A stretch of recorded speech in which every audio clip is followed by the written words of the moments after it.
수요 모임 전도 집회 일부를 진행하도록 하겠습니다. 여러분은 구원받아야 합니다. 거듭나야 합니다.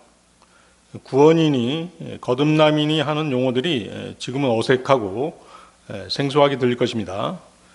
분명한 사실은 인간은 죽으면 그것이 끝이 아니라는 사실입니다. 성경 히브리서 9장 27절은 한 번 죽는 것은 사람들에게 정해져 있으나 이후에는 심판이 정해져 있다라고 말씀하십니다. 사람은 죄로 인해 하나님과의 관계가 단절되었습니다. 스스로의 힘으로는 거룩해질 수 없습니다. 성경 로마서 3장 23절은 모든 사람이 죄를 지었기 때문에 하나님의 영광에 이르지 못했다고 말합니다. 사람이 세상의 명예와 재물을 얻어도 죄 문제가 해결되지 않으면 참된 평안을 가질 수 없는 것입니다. 계속되고 반복되는 죄는 양심을 괴롭게 합니다. 결국 공의로우신 하나님의 심판대 앞에 설 수밖에 없는 것입니다. 참된 평안은 좋은 환경에서 생기는 것이 아닙니다. 자신을 창조하신 하나님과의 올바른 관계에서 온다라고 성경은 말씀하십니다. 인간이 하나님을 떠나 있을 때는 아무리 좋은 것을 가져도 마음이 불안할 수밖에 없습니다. 하나님께 돌아갈 때에만 참된 안식과 평안이 있는 것입니다. 인간은 죄로 인해 창조주 하나님과 분리되어 있습니다. 때문에 근본적으로 불안과 두려움을 가지고 세상을 살아가는 것입니다. 하지만 하나님의 독생자 예수 그리스도를 통해서 하나님과 화목하게 될 때 그 불안이 사라지고 참된 평안이 오는 것입니다. 또한 세상은 끊임없이 변하고 흔들리며 불안정한 상태에 있습니다. 그 위에 평안을 두게 되면 결국 무너질 수밖에 없습니다.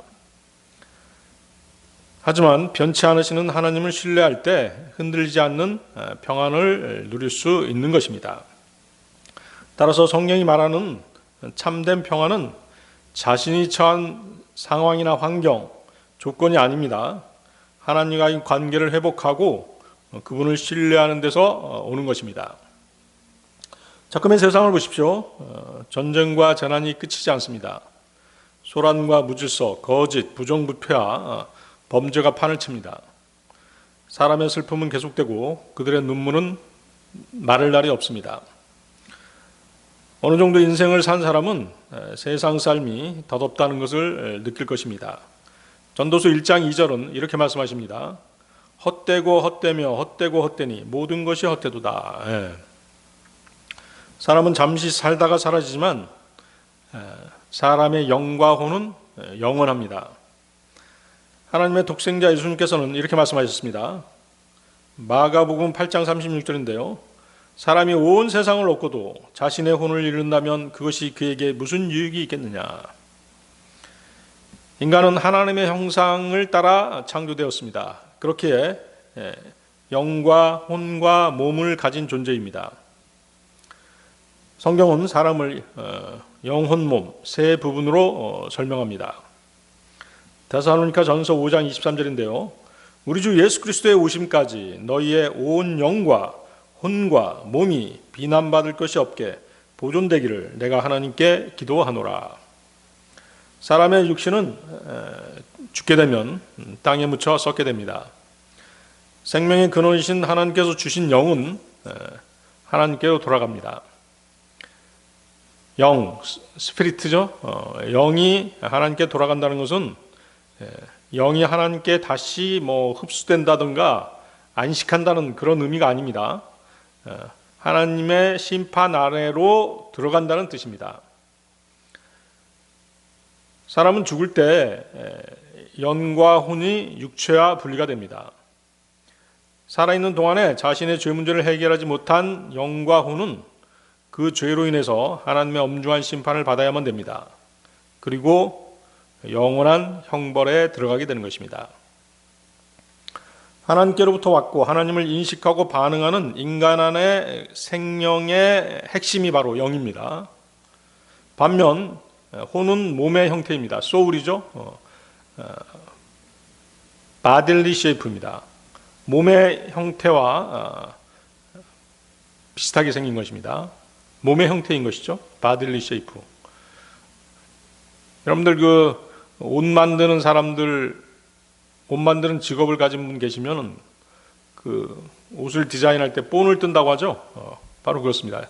육신의 본, 그것이 바로 소울, 혼인 것입니다. 그래서 이 혼은 그 사람의 인격입니다. 생각과 감정과 의식의 주체인 것이죠. 영과 혼은 모두 불멸입니다. 그렇기 때문에 지옥 불호수에서 영원토록 고통 가운데 처해질 수 있음을 명심하시기 바랍니다. 마태복음 10장 28절인데요. 그리고 몸을 죽여도 혼을 죽일 수 없는 자들을 두려워하지 말라.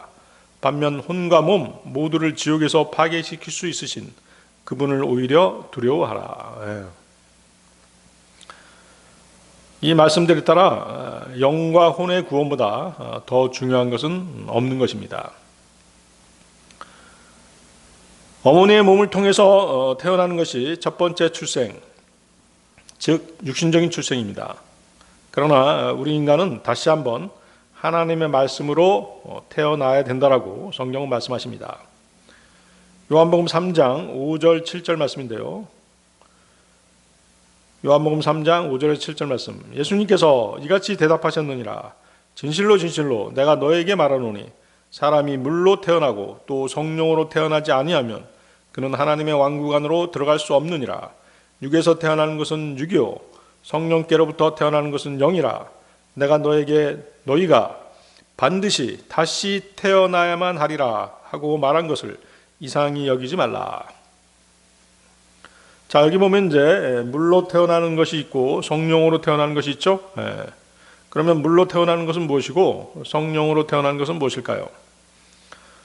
예수 그리스도께서는 요한복음 3장 3절에서 니코데모에게 다시 태어남, 즉 거듭남, 본 어게인에 대해서 말씀하십니다. 그리고 여기 5절에서는 물과 성령에 대해 말씀하십니다. 니코데모가 이제 예수님께 이렇게 질문했습니다. 사람이 늙으면 어떻게 그가 태어날 수 있나이까? 그가 자기 어머니의 태 속으로 두 번째 들어갔다가 태어날 수 있나이까? 좀 멍청해 보이는 질문 같지만 거듭남이 즉 다시 태어난다는 것이 이해가 안 됐기 때문에 니고데모는 예수님께 이렇게 물어본 것이죠. 그때 이제 주님의 대답이 바로 무엇이었냐면 사람이 물로 태어나고 또 성령으로 태어나지 아니하면 그는 하나님의 왕국 안으로 들어갈 수 없느니라고 대답하셨습니다. 그러니까 이것이 바로 뭐예요? 두 번의 출생인 것이죠. 물로 태어나는 것이 첫 번째 출생이고 성령으로 태어나는 것이 두 번째 출생, 거듭남, 본 어게인인 것입니다. 자, 첫 번째 출생은 물로 태어나는 것입니다. 물로 태어난다는 것은 인간의 육체적 출생을 말합니다. 사람은 누구나 어머니의 태 속에 잉태되어 태어납니다. 이것이 육신적인 출생입니다. 어머니의 태는 물주머니죠. 양수 안에 태아는 갇혀 있게 됩니다. 그래서 아기가 태 속에 있을 때 그 아기는 물 속에 잠겨 있게 됩니다. 성경에서 물은 생명의 원천입니다. 인간도 마찬가지죠. 인간은 물이 없으면 생존할 수 없습니다. 창세기 1장 20절 말씀인데요. 그리고 하나님께서 말씀하시기를 물들은 생명이 있고 움직이는 창조물과 하늘에 펼쳐진 궁창에서 땅 위를 날아다닐 수 있는 날짐승을 풍부하게 내라 하셨느니라. 자, 물들에서 생명이 창조됐다라고 말씀하시죠. 이처럼 지구상에 존재하는 최초의 생명은 물에서 나왔습니다. 구약 성경을 가지고 있던 유대인들은 물이 생물학적 출생과 관련이 있다는 사실에 대해서 아무도 부인하지 않았습니다.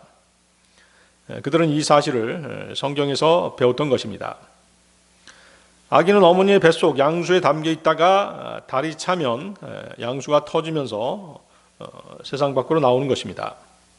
이것이 첫 번째 출생으로 물에 의한 육체적인 출생입니다. 자, 그런데 이렇게 태어난 것만 가지고는 하나님의 왕국에 들어가지 못합니다. 육신으로 태어난 사람은 성령으로 다시 태어나야만 합니다.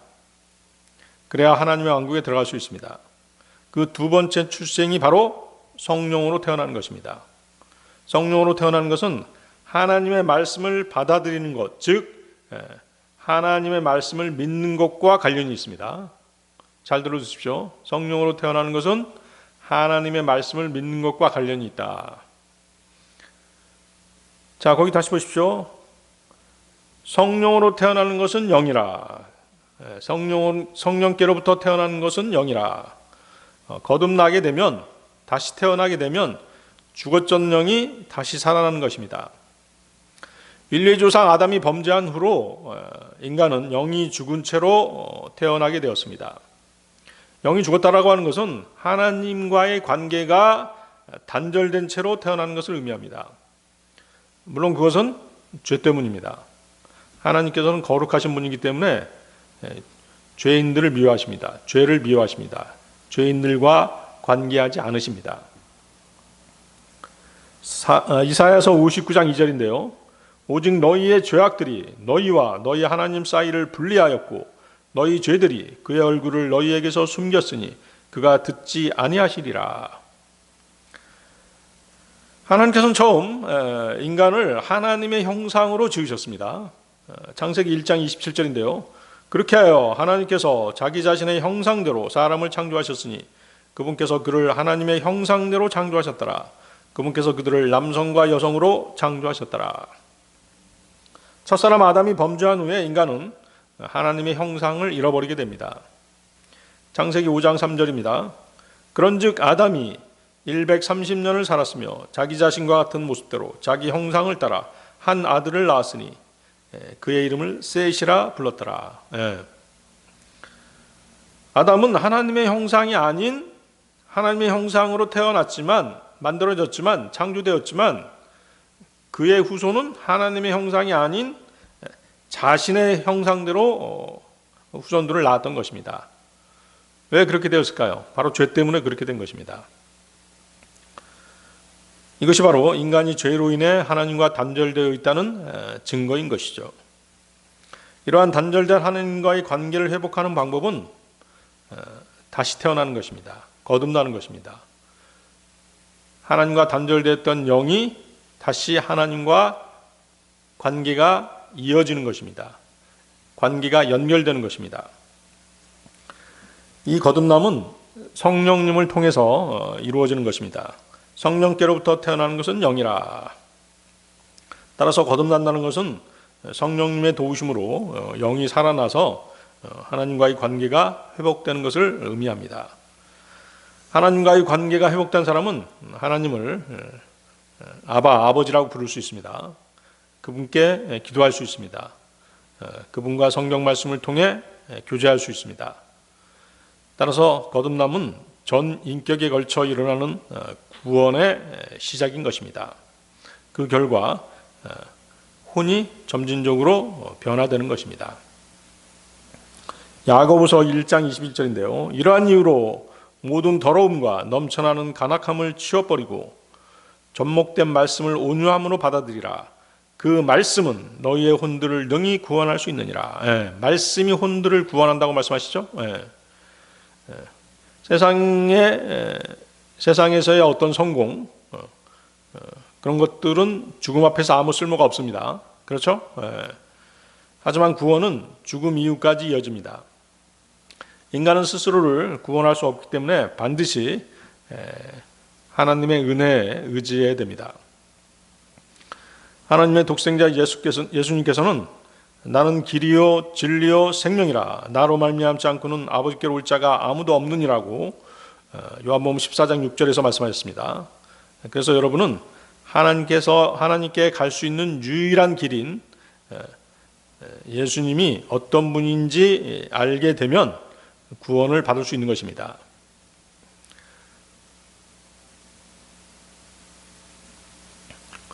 하나님께서는 거룩하신 분이시기 때문에 죄인들을 멀리하신다고 말씀드렸습니다. 또 하나님께서는 공의로우신 분이십니다. 그렇기 때문에 죄인들을 반드시 심판하시는 것입니다. 세상 삶은 잠시뿐이죠. 길어야 우리는 80세까지 살 수 있을 뿐입니다. 물론 이제 건강하다면 좀 더 살 수도 있겠죠. 하지만 어때요? 그 전에 죽는 사람들도 많이 있죠. 죽음 후에는 죽음은 그것으로 끝이 아닌 것이죠. 죽음 후에는 하나님의 심판이 있기 때문에 우리는 반드시 구원을 받아야 되는 것입니다. 시편 90편 10절인데요. 우리의 연수들에 속한 날들은 70년이니이다. 설령 강건하여 그것들이 80년이 될지라도 여전히 그것들의 강건함은 수고와 슬픔이니이다. 이는 그것이 곧 끊어져 버리고 우리는 날아가 버리기 때문이니다. 그렇죠? 사람이 죽게 되면 이제 영과 혼이 분리돼서 날아가는 것입니다. 하나님께로 돌아가는 것이죠. 구원받지 못했다고 한다면, 자신의 죄 문제를 해결하지 못했다면 하나님의 심판대 앞에 서야 되는 것입니다. 그리고 여러분들이 구원을 받고자 한다면 그 구원은 하나님의 독생자 예수 그리스도를 통해서만이 가능합니다. 하나님께서 그렇게 만들어 놓으신 것입니다. 사도행전 4장 12절인데요. 또한 다른 이에게는 구원이 없나니 하늘 아래에서 우리가 반드시 구원받아야만 하는 다른 어떤 이름도 사람들 가운데 주어지지 않았기 때문이라.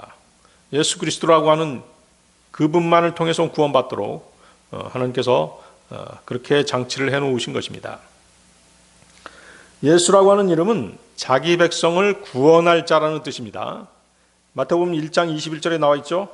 그런즉 그녀가 한 아들을 낳으리니 너는 그분의 이름을 예수라 부를지리라. 이는 그분께서 자기 백성을 그들의 죄들에서 구원하실 것이기 때문이라. 그래서 우리 인생들은 세상 일들에만 마음을 두지 말아야 됩니다. 자신의 영과 혼을 돌아봐야 하는 것이죠. 우리의 영과 혼을 구원하실 수 있는 예수 그리스도를 믿음으로 무슨 뜻이 아시겠죠? 믿음으로써 영원한 생명을 준비해야 하는 것입니다. 이것이 반드시 구원받아야 하는 가장 중요한 이유입니다. 먼저 여러분이 구원받기 위해서는 자신이 죄인이라는 사실을 인정해야 됩니다. 죄는 단순히 나쁜 행동 몇 가지를 말하는 것이 아닙니다. 성경에서 죄는 하나님을 거역하는 것을 말합니다. 요한일서 3장 4절인데요. 누구든지 죄를 짓는 자는 율법도 위반하느니라. 이는 죄가 율법을 위반하는 것이기 때문이라. 자, 율법은 하나님이 하지 말라고 규정하신 법입니다. 예를 들어서 사진을 하지 말라, 간음하지 말라, 도둑질하지 말라와 같은 십계명이 그것입니다. 이것은 하나님의 명령이죠. 하지 말라는 하나님의 명령입니다. 이것을 거역하는 것이 바로 죄인 것이죠. 하나님의 법을 어기는 것, 하나님의 명령을 어기는 것이 죄인 것입니다. 그러나 죄는 행동만의 문제가 아닙니다. 마음의 문제이기도 합니다.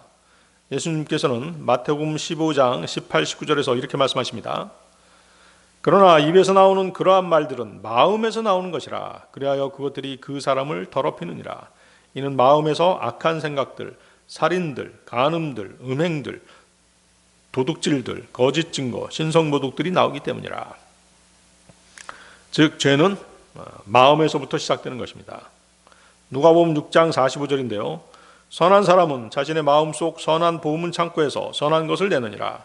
그리고 악한 사람은 그의 마음속 악한 보물 창고에서 악한 것을 내느니라. 이는 마음에서 넘치는 것을 그의 입이 말하기 때문이라. 그렇죠?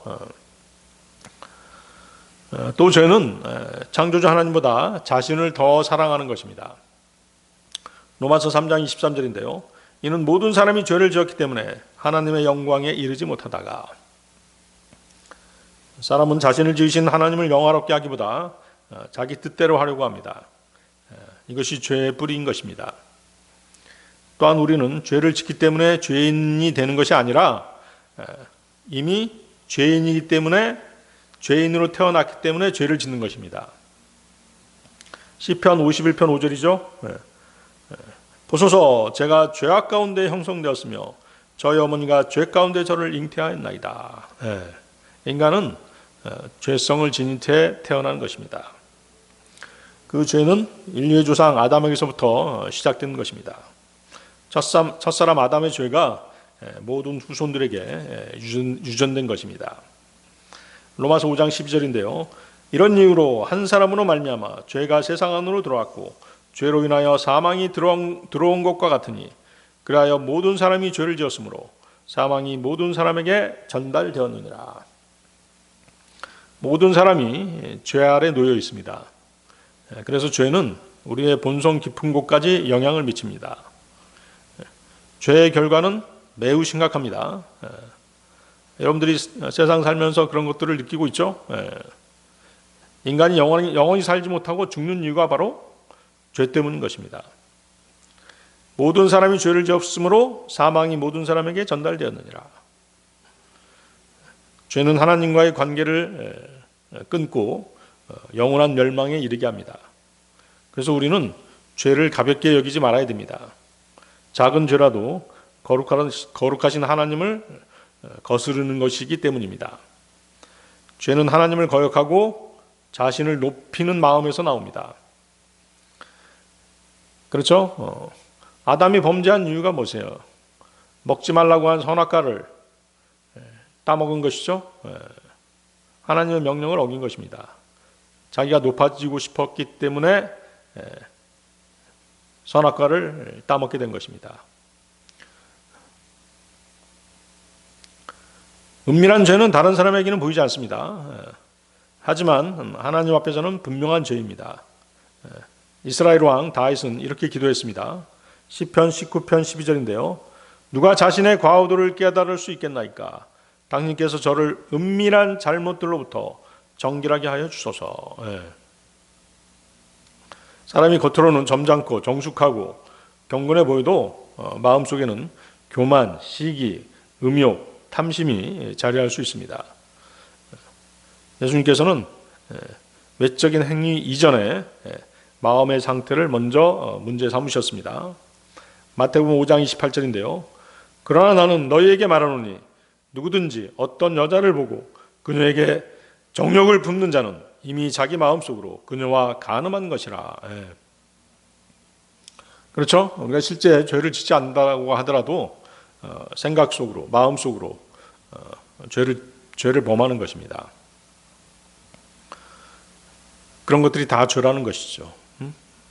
우리의 상상이 악하다고 성경은 말씀하시는 것이죠. 그것이 죄이기 때문에 하나님께서 악하다고 말씀하신 것입니다. 우리는 사람들 앞에서 의롭게 보이려고 애쓰지만 하나님께서는 마음을 먼저 보시는 분이십니다. 사무엘상 16장 7절인데요. 사람은 겉모습을 보나 주는 마음을 보기 때문이라. 그래서 하나님께서는 그 죄의 행위 이전에 어떤 생각과 어떤 동기에서 그 일을 행했는가를 다루시는 것입니다. 우리는 죄를 지을 때 양심의 가책과 이성이 갈등을 일으키죠. 양심은 하나님이 인간 안에 두신 도덕적 경보 장치와도 같습니다. 그렇죠? 우리가 죄를 지을 때 어떻습니까? 가슴이 두근만세근만 하면서 빨리 뛰죠? 양심이 작동을 한 것입니다. 경보음을 울린 것이죠. 로마서 2장 15절인데요. 이것들은 그들 마음속에 기록된 율법의 행위를 보여주나니 그들의 양심도 증거하고 그들의 생각들이 서로 고소하거나 서로 변명하는 동안 증거하느니라. 그렇죠? 하나님께서는 우리 마음판에다가 무엇이 죄인지 그것들을 기록해 놓으셨어요. 그렇기 때문에 그 하나님의 명령에 위배되는 일을 할 때는 양심이 반응을 하는 것입니다. 심장이 막 빨리 뛰는 것이죠. 식은땀을 흘리는 것입니다. 그래서 양심은 우리가 잘못할 때 마음에 찔림을 줍니다. 하지만 계속해서 반복적으로 죄를 지으면 양심이 무뎌질 수밖에 없습니다. 디모데전서 4장 2절인데요. 그들은 위선으로 거짓말들을 전하니 자신들의 양심을 뜨거운 인두로 지져지게 하였도다. 자, 양심이 뜨거운 인두로 지져졌다는 것은 양심이 무뎌지고 마비될 수 있다고 말씀하시는 것입니다. 양심은 하나님의 말씀에 의해 훈련되어야 되는 것입니다. 그래야지 그 사람이 바르게 성장하고 바르게 행동하는 것입니다. 하나님의 말씀이 기준이 되지 않으면 양심은 너무 예민해지거나 반대로 너무 무감각해질 수 있습니다. 왜 은밀한 죄가 위험할까요? 은밀한 죄는 서서히 영과 혼을 병들게 합니다. 작은 죄와의 타협이 반복되면 죄가 습관이 됩니다. 결국 마음이 굳어지는 것이죠. 제일 처음에 죄를 질 때는 가슴이 두근반 세근반 하면서 심장이 빨리 뛰었습니다. 하지만 어때요? 두 번, 세 번 계속 하다 보면 만성이 돼서 해도 된다. 이것은 해도 된다. 나에게 아무런 해도 되지 않는다. 누가 나를 탓하지 않는다라고 이렇게 자신을 변호하면서 죄를 계속 행하게 되는 것입니다. 그러면서 양심이 무뎌지는 것이죠. 그래서 히브리서 3장 13절을 보면 너희 중 누구도 죄에 가득한 속임수를 통하여 완악해지지 않도록 하라. 그렇죠? 그래서 겉으로 드러나는 큰 죄는 갑자기 생기지 않는 것이에요. 보이지 않는 작은 죄들이 쌓이고 쌓여서 결국 큰 죄가 되고 밖으로 터져 나오는 것입니다. 은밀한 죄는 사람 눈에는 숨길 수 있겠죠. 하지만 전지전능하신 하나님 앞에서는 드러나게 되어 있습니다. 욥기 42장 2절인데요. 당신께서 모든 것을 저마다 행하실 수 있다는 것과 어떤 생각도 당신께 숨겨줄 수 없다는 것을 제가 아나이다. 어떤 생각도, 인간의 생각마저도 하나님께서는 무슨 생각을 하고 있는지 다 아시는 전지하신 분이십니다.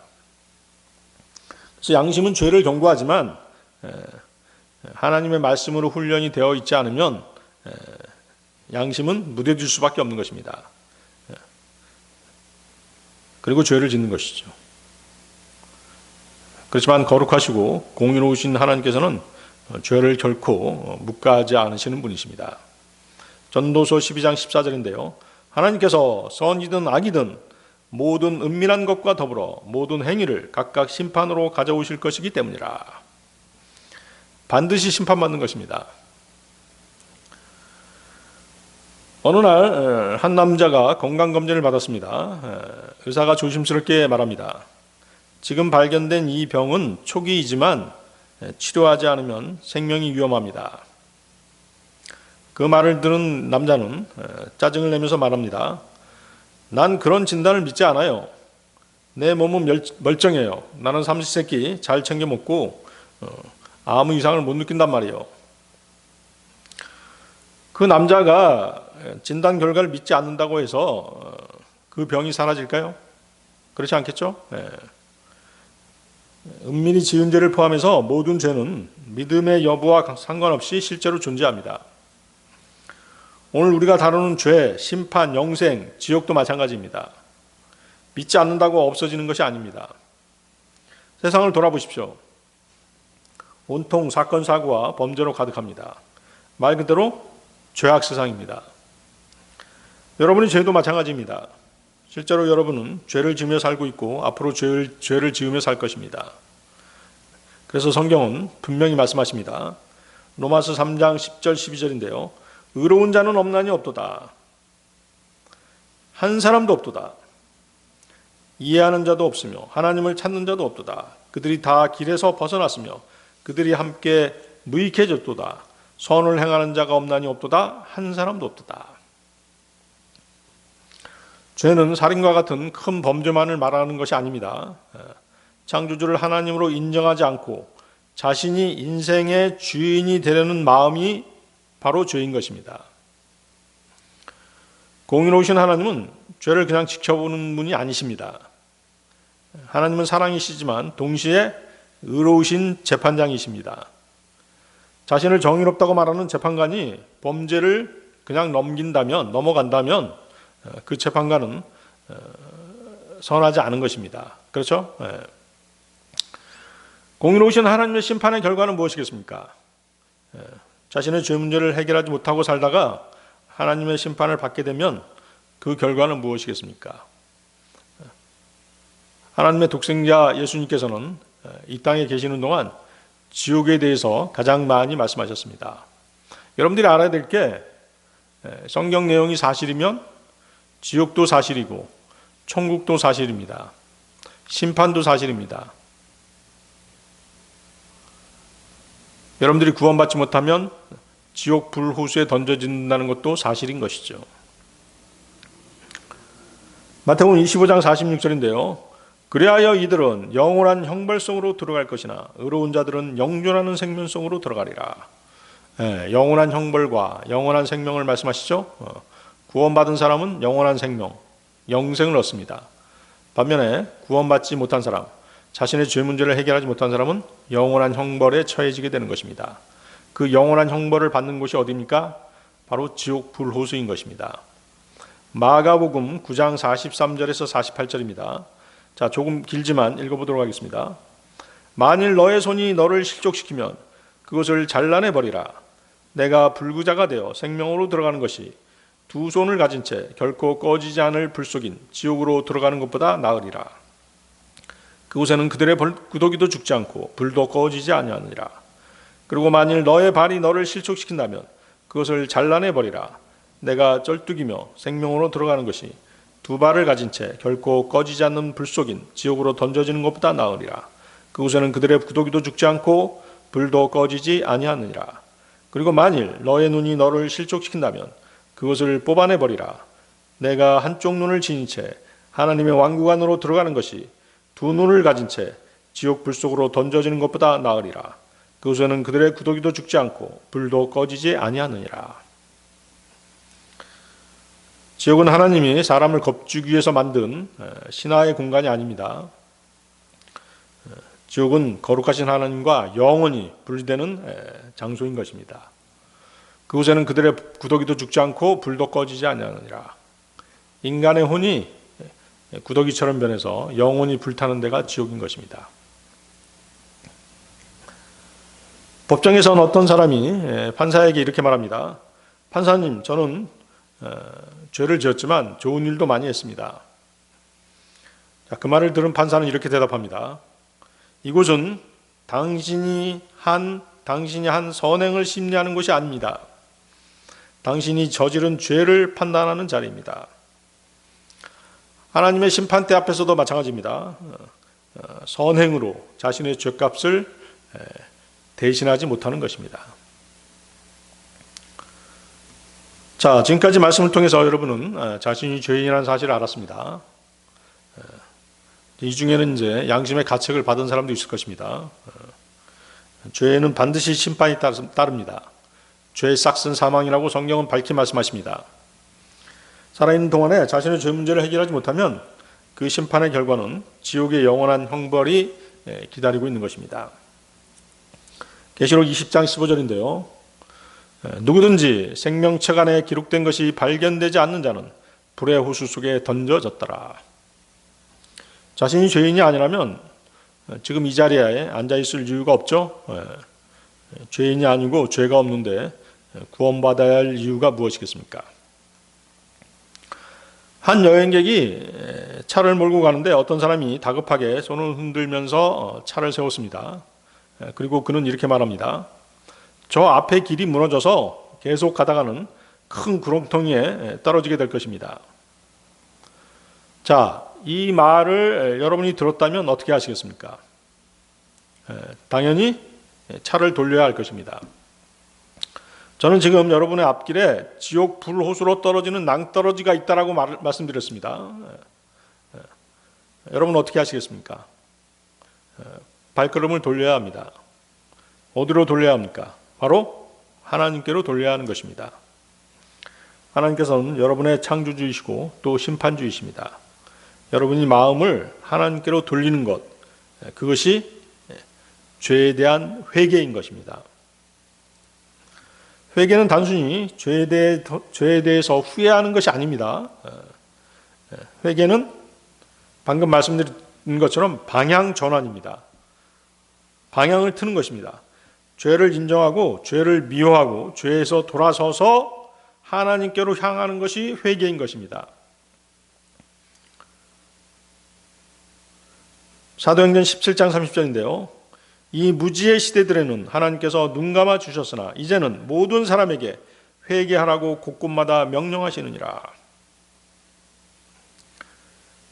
누가복음 13장 4절 5절에 이런 말씀이 있습니다. 실로암에 있는 망대가 그 18명 위에 쓰러져 그들을 살해하였기에 너희는 그들이 예루살렘에 거하는 모든 사람보다 더한 죄인들이었을 것이라고 생각하느냐? 내가 너희에게 이르노니 아니니라. 그러나 너희가 회개하지 아니하면 너희도 모두 이와 같이 멸망하리라. 망대가 무너져서 18명이 죽었다고 지금 말씀하시죠? 그런데 그 죽은 사람들이 지금 너희들보다 더 죄인이어서 그렇게 죽은 줄 아느냐? 그렇지 않다. 너희도 회개하지 않으면 이렇게 멸망할 것이다고 말씀하시는 것이에요.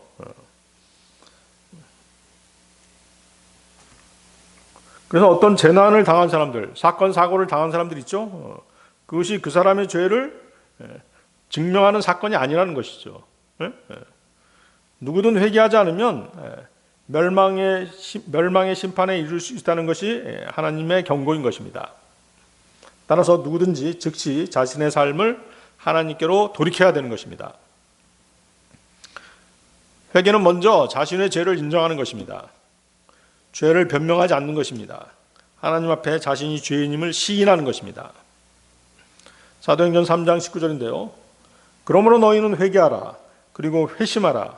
이는 주의 임재로부터 소생하는 때들이 임할 때 너희의 죄들이 지워져 없어지게 하려 함이라. 회개하라. 그리고 회심하라. 마음의 변화를 받아 하나님께로 돌이키라는 말씀입니다. 여러분 지금까지 살면서 하나님께 자신의 죄를 자백하고 회개해 보신 적이 있으신가요? 지금 제가 죄들을 나열해 보겠습니다. 자신에게 해당되는지 안 되는지 한번 확인해 보시기 바랍니다. 갈라디아서 5장 19절에서 21절입니다. 이제 육신의 행위들이 명백하게 드러나니 이것들이라 곧 간음과 음행과 불결함과 음탕함과 우상숭배와 마술과 증오와 적대와 경쟁들과 경노와 분쟁과 폭동들과 이단들과 시기들과 살인들과 술취함과 유흥들과 그와 같은 것들이라. 이와 같은 것들에 대해서는 과거에 내가 너희에게 말한 것 같이 내가 미리 너희에게 알려주노니 그러한 것들을 행하는 자들은 하나님의 왕국을 상속받지 못하리라. 로마서 1장 29절 32절입니다. 그들은 모든 불의, 음행, 사악함, 탐욕, 악으로 가득 채워졌으며 시기, 살인, 논쟁, 속임수, 악랄함이 가득하니 수군거리는 자들이요 험담하는 자들이요 하나님을 증오하는 자들이요 도끼를 품는 자들이요 교만하며 자랑하는 자들이요 악한 것들을 창안하는 자들이요 부모에게 불순종하고 명철이 없으며 언약을 파기하는 자들이요 본성적인 애정이 없고 화해하기 어려우며 무자비하니라. 그들은 이러한 짓들을 저지르는 자들이 죽어 마땅하다는 하나님의 심판을 알고 있으면서도 동일한 짓을 행할 뿐만 아니라 그런 짓들을 행하는 자들을 기뻐하느니라. 디모데후서 3장 2절 4절입니다. 이는 사람들이 자기 자신들을 사랑하는 자들이 될 것이기 때문이니 탐욕스럽고 자만하는 자들이요 교만하고 신성모독하는 자들이며 부모에게 불순종하고 감사하지 않으며 거룩하지 않고 본연의 애정이 없으며 협정을 파기하는 자들이요 거짓 고소자들이며 자제력이 없고 사나우며 선한 것들을 멸시하는 자들이며 배신자들이요 성급하고 높아지려는 생각을 가지며 하나님을 사랑하는 자들이 되기보다는 꾀락들을 더욱 사랑하는 자들이 되리라. 자, 제가 지금 열거한 이런 죄들을 단 한 번이라도 짓지 않았다면 또 생각 속으로 그런 것들을 상상해 보지 않았다고 한다면 이 자리에 앉아 있을 이유가 없습니다. 구원받을 이유가 없는 것이죠. 그렇지만 제가 지금 열거한 죄들 가운데 한 가지라도 양심에 걸리는 것이 있다면 여러분들은 회개하셔야 되는 것입니다. 그렇지 않으면 하나님의 심판을 받고 지옥 불호수에 던져지게 되는 것입니다. 이상 나열한 죄들 가운데 여러분의 죄는 몇 가지나 해당됩니까? 나한테 해당되는 것은 한 가지도 없다는 사람 있으신가요? 여자를 보고 음욕을 품은 자는 간음한 자라고 예수님께서 말씀하셨습니다. 상상으로 짓는 죄도 간음죄인 것입니다. 따라서 여러분은 모두 죄인들인 것입니다. 그냥 막연한 죄인이 아니라 영원한 지옥 불호수에 던져질 죄인들인 것입니다. 양심의 가책이 느껴지시나요? 양심의 가책이 느껴지신다면 이 죄 문제를 어떻게 처리하시겠습니까? 혹시 내 힘으로 앞으로 착하게 살고 선한 일을 많이 해서 탕감해 보겠다라고 생각하시는 분이 계신가요? 그렇다면 그것은 큰 오산이고 큰 착각인 것입니다. 죄는 거룩하신 하나님 앞에서 지은 법적인 범죄입니다. 로마서 6장 23절은 죄의 대가는 사망이라고 말씀하십니다. 죄의 결과는 단순히 교통법규를 위반해서 벌금 몇 점 때려맞는 것이 아닙니다. 죄의 결과는 사망입니다. 좋은 일을 몇 가지 했다고 해서 이미 지은 죄가 사라지지 않습니다. 어떤 사람이 법정에 서서 저는 평소에 착한 일을 많이 했습니다. 많이 베풀기도 했고 남을 도와주기도 했습니다. 라고 말한다고 해도 이미 지은 범죄가 탕감되지 않습니다. 여러분의 선행, 여러분의 의로움은 죄를 지우지 못하는 것입니다. 이사야서 64장 6절인데요.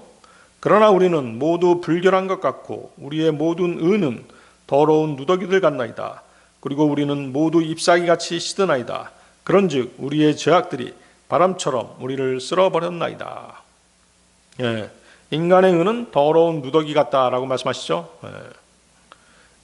인간의 의는 하나님의 의의 기준에 도달하지 못합니다. 사람은 아무리 착한 일을 많이 해도 그 의로는 자신의 죄를 지울 수 없습니다. 하나님 앞에서는 여전히 죄인입니다.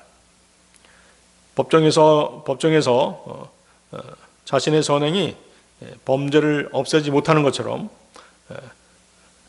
우리의 의도, 인간의 의도 자신의 죄를 없애지 못하는 것입니다. 죄는 반드시 그 대가를 치러야 하는 것입니다.